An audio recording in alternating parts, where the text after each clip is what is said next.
तिनसुकिया 31 अगस्त 2025 मारवाड़ी पंचायती धर्मशाला में एकल अभियान के तहत तिनसुकिया जिला समिति का पुनर्गठन संपन्न हुआ। सभा की अध्यक्षता पवित्र कुमार बरुआ ने की। दीप प्रज्वलन और ओम ध्वनि से कार्यक्रम की शुरुआत हुई। जिला सचिव मनोज कुमार अग्रवाल ने स्वागत भाषण दिया। रमेश लिंबू ने अभियान की उपलब्धियां और क्षेत्रीय कार्यों पर प्रकाश डाला, जबकि आरती शर्मा ने राष्ट्र निर्माण में हमारी भूमिका पर प्रेरक संबोधन दिया। पुनर्गठन में मनोज कुमार अग्रवाल अध्यक्ष, किशनलाल पारीक, नरेश अग्रवाल और प्रणव गोगोई उपाध्यक्ष, साकेत गोयल सचिव और पवन लोहिया व नीरज अग्रवाल संयुक्त सचिव बनाए गए। साथ ही 5 संरक्षकों की नियुक्ति भी की गई। 40 से अधिक सदस्यों को शिक्षा, आरोग्य, संस्कार, ग्राम विकास और महिला एवं युवा कार्यक्रमों की जिम्मेदारियां दी गईं।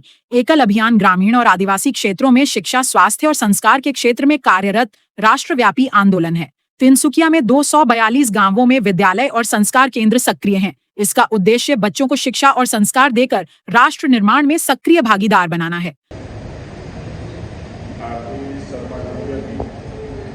আজি আমাৰ তিনিচুকীয়াৰ মাৰোৱাৰী পঞ্চায়তী ৰাজ ধৰ্মশালাত একল অভিযানৰ যি সমিতি নৱীকৰণৰ ওপৰত আলোচনাৰ ওপৰত এখন সভা অনুষ্ঠিত হয় আৰু ইয়াতে আগন্তুক 2 বছৰৰ বাবে আমাৰ নতুন সমিতি নৱীকৰণ কৰা হয় আৰু তাৰ পিছতে আমাৰ যি এদিনীয়া প্ৰশিক্ষণ সমিতিৰ এদিনীয়া প্ৰশিক্ষণৰ ওপৰতো আমাৰ আজি আলোচনা হয় আৰু সেই অনুসৰি আমাৰ আজি এই কাৰ্যসূচী समाप्त হয়। तिनसुकिया से अर्जुन मिश्रा की रिपोर्ट।